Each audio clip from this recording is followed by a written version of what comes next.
धनीराम पेशे से किसान था। धनीराम का गांव शहर के करीब था। शहर के करीब होने के कारण वहां पेड़ पौधे कम थे, इसीलिए बारिश भी उसी हिसाब से हुआ करती थी। मात्र बारिश ही एक ऐसा सोर्स था जिससे धनीराम अपने खेत की सिंचाई कर सकता था। धनीराम बस नाम का ही धनी था, पर था वो गरीब। गरीब होने की वजह से वो सिंचाई के लिए पानी का कनेक्शन भी नहीं ले पाता था। देखिए, पिछले साल तो हमने जैसे तैसे अपना जीवन काट लिया। अगर इस बार भी फसल अच्छी नहीं हुई तो कपड़े उतारने तक की नौबत आ जाएगी, फिर रहना भिखारियों की तरह। शकुंतला, ऐसी बातें क्यों सोचती हो? सब ठीक ही होगा। अरे सब ठीक तो पिछले साल भी था, पर हुआ क्या, खाने के लाले पड़ गए थे। अब इस बार पता नहीं क्या होगा। शकुंतला, तू चिंता मत कर, मैं सब ठीक कर दूंगा। बस बारिश का इंतजार है। एक बार बारिश हो जाए, फसल में वृद्धि हो जाएगी। फिर देखना तू कैसे हम अमीर बनते हैं। धनीराम को इंतजार था बस बारिश का, और आखिर वो दिन आ ही गया। आसमान में बादल गरजने लगे और कुछ पलों में ही बारिश शुरू हो गई। देख शकुंतला, हमारे इंतजार की घड़ियां खत्म हो गई। इस बारिश के बाद हमारी फसलों में 4 चांद लग जाएंगे और हमारे सारे नुकसान की भरपाई इसी साल हो जाएगी। नुकसान की भरपाई तो छोड़िए, बस इस साल अच्छे से गुजर जाए, वही बहुत है। पिताजी, इस बार मेरी कॉलेज की फीस भर देना, नहीं तो मुझे इस बार एग्जाम में नहीं बैठने दिया जाएगा। तू चिंता मत कर बेटी, इस बार सब अच्छा होगा। तेरे कॉलेज की फीस भी जाएगी, हमारे नुकसान की भरपाई भी होगी और हमारा जीवन अच्छे से भी कटेगा। बारिश शुरू तो हो गई थी, पर 5 घंटे हो चुके थे और बारिश ना तो रुकी और ना ही कम हुई। अब धनीराम की चिंता बढ़ने लगी। शकुंतला, हर साल तो बारिश बहुत कम होती थी या होती ही नहीं थी, पर इस बार तो रुकने का नाम ही नहीं ले रही है। हाँ, तो ये तो अच्छी बात है ना जी, जितनी बारिश होगी उतना अच्छा फसल होगा। शकुंतला, शकुंतला, तू समझने की कोशिश क्यों नहीं कर रही है? अरे ज्यादा बारिश नुकसान का घर है, सारी फसल उजड़ जाएगी अगर ये बारिश अब नहीं रुकी तो। और फिर वही हुआ जिसका डर था। 24 घंटों के बाद बारिश थम गई तो धनीराम खेत में जाकर देखता है कि उसकी सारी फसल उजड़ चुकी थी। आखिर जिसका डर था वही हुआ। इतना बड़ा नुकसान कैसे झेलूं? बिटिया की फीस, घर के खर्चे, पूरे साल का गुजारा, ये सब कैसे होगा? क्या बोलूंगा शकुंतला को घर जाकर? धनीराम को कुछ समझ में नहीं आ रहा था कि वो अब क्या करे। अब जो होना था वो तो हो गया। घर चलकर शकुंतला को सब बताना ही पड़ेगा। अब कर भी क्या सकते हैं? क्या हुआ धनीराम, क्यों इतना चिंतित दिखाई दे रहा है? क्या बताऊं साहब, जो होना था वही हुआ। फिर मेरी इस साल भी फसल खराब हो गई है। मैंने तो तुझे पिछले साल ही कहा था कि आजा मेरे यहाँ नौकरी पर, 100 रुपए रोज का दे दूंगा, पर तूने सुना ही नहीं। वो नौकरी तो मैं आज भी नहीं करूंगा साहब, मैं चलता हूँ। हाँ हाँ जा, पर एक बात ध्यान रखियो, तेरी परेशानी ऐसे ही चलती रहेगी।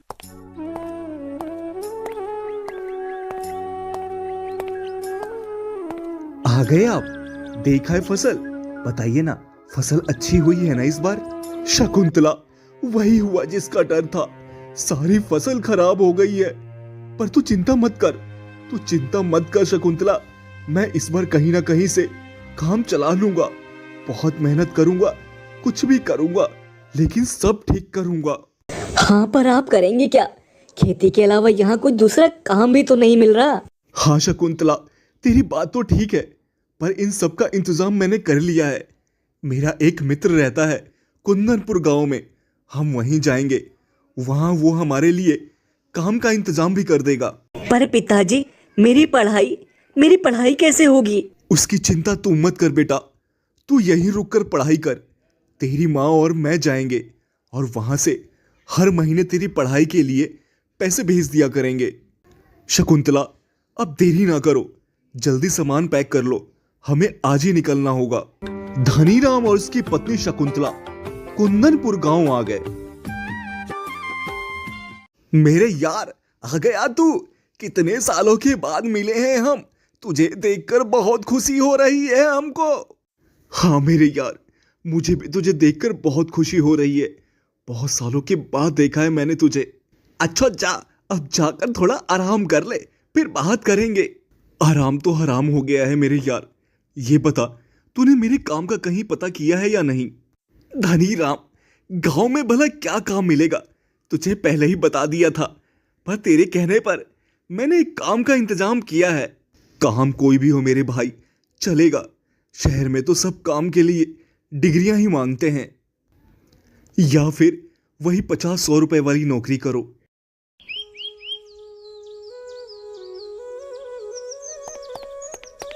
अगले दिन मदन और धनीराम दोनों जंगल जाकर लकड़ियां काटते हैं और लाकर गांव के मुखिया को देते हैं, और बदले में मुखिया ने उन्हें पैसे दे दिया। पैसों को देखकर धनीराम खुश तो नहीं हुआ। आगे आकर उसने मदन से कहा, मदन, इस काम में मेहनत बहुत है और पैसे कम। ऐसे में तो हम पूरे महीने में बस 6 से 7 हजार ही कमा पाएंगे।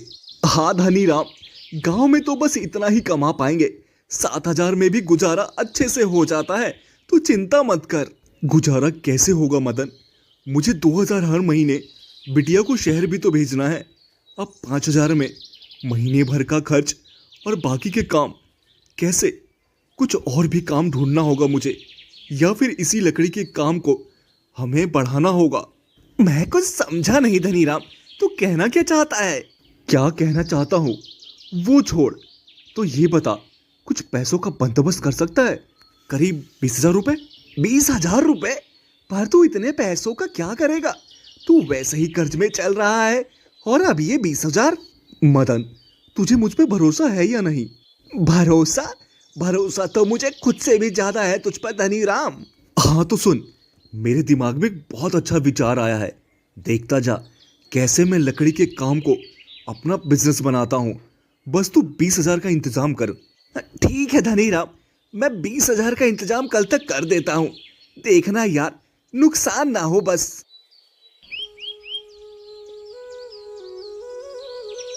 अगले दिन मदन ने धनीराम को 20 हजार रुपए दे दिए। धनीराम, ये 20 हजार मैं एक सप्ताह के लिए उधार लेकर आया हूँ। एक बार सोच ले, जो कर रहा है उसके बारे में, ठीक तो है ना? एक सप्ताह तो बहुत है मदन, हम पैसे जल्दी ही वापस कर देंगे और दोनों बिजनेसमैन भी बनेंगे। अब तो एक काम कर, गांव में जो भी मुखिया के यहाँ लकड़ी बेचता है उन सबको बोल दे कि हम मुखिया से ज्यादा पैसे देंगे लकड़ियों के। सारी लकड़ियां वो हमारे यहाँ दें। क्या ज्यादा पैसे देंगे? याद है मुखिया ने क्या कहा था कि शहर में लकड़ी सस्ते में बिक रही है, सस्ते में। ऐसे में तो तू नुकसान करवा देगा यार। मैंने तुझे कहा था मदन, मुझ पर भरोसा कर और तू चिंता बिल्कुल मत कर। मैं बस जैसा कहता हूँ वैसा करता जा। ठीक है भाई, जैसा तू कहता है वैसा ही करता हूँ। देखते हैं आगे क्या होगा। मैं जाकर सभी गांव वालों को बोल देता हूँ। मदन ने वैसा ही किया जैसा धनीराम ने कहा, और सबने लकड़ियां मुखिया को ना देकर धनीराम को दिया। धनीराम के पास एक दिन में ही 1 गाड़ी लकड़ियां इकट्ठी हो गई थी। मदन, सबको लकड़ियों का पैसा देकर हमारे पास 3 हजार रुपए बचे हैं। अब इन 3 हजार से हम गाड़ी का किराया देकर सारी लकड़ियां शहर ले चलते हैं और वहां सेठ को बेचते हैं। धनीराम और मदन लकड़ियां लेकर शहर आ गए और लकड़ियों का मोल भाव सेठ से करने लगे। सेठ जी, आखिरी भाव 200 का है, अगर लेना है तो बताओ, नहीं तो मैं दूसरे व्यापारी को बेच दूंगा। अरे नहीं नहीं धनीराम, 200 ठीक है, मैं 200 में ले लूंगा। कितनी लकड़ियां हैं तेरे पास ये बता। पूरे 200 किलो हैं सेठ, 40 हजार का बनता है। हाँ हाँ, तो 40 हजार कौन सा ज्यादा है। ये लो 40 हजार का चेक, कल बैंक में डाल देना। बहुत बहुत शुक्रिया सेठ, चलते हैं। और हाँ, कल लकड़ियां भेजूं या परसों? अरे जितनी लकड़ियां हो रोज भेज देना धनीराम, रोज का पैसा तुमको रोज मिल जाएगा। ठीक है सेठ, चलता हूं, और कल लकड़ियां समय पर पहुंच जाएंगी। धनीराम और मदन गांव आ जाते हैं। तब मदन धनीराम से कहता है, यार एक बात बता, तूने इतना बड़ा रिस्क लिया, तुझे कैसे यकीन था कि लकड़ियों का भाव शहर में बहुत अच्छा मिल रहा है, जबकि मुखिया ने तो हमें इसका उल्टा ही बताया था। मदन, जब मैं कुंदनपुर गांव आ रहा था तो रास्ते में मैंने व्यापारियों को बात करते हुए सुना था कि शहर में लकड़ियों का भाव बहुत अच्छा चल रहा है। इसीलिए भरोसा था मुझे। अब हम 20,000 जिससे लिए थे उनको वापस कर देंगे, बाकी 20,000 जो मुनाफा हुआ है उससे अपना काम चलाएंगे। सोच, एक दिन का 20,000 का मुनाफा हुआ, मतलब 10,000 तेरे और 10,000 मेरे। ऐसे में महीने का पूरा 3-3 लाख रुपए बनता है हम दोनों का। सोच, कहां 7,000 और कहां अब 3 लाख रुपए कमाएंगे। हाँ यार, तूने तो जिंदगी ही बदल दी यार। अब तो ज्यादा से ज्यादा लकड़ियां शहर बेचेंगे। ये मुखिया आज तक हमें बेवकूफ बनाता आया है, अब हम गांव के सबसे अमीर बन जाएंगे। इस तरह धनीराम की सूझबूझ से धनीराम और मदन दोनों बिजनेसमैन बन गए थे और उनका जीवन बहुत अच्छे से चलने लगा था। अगर आप सूझबूझ से काम लेंगे तो आपको सफलता जरूर मिलेगी।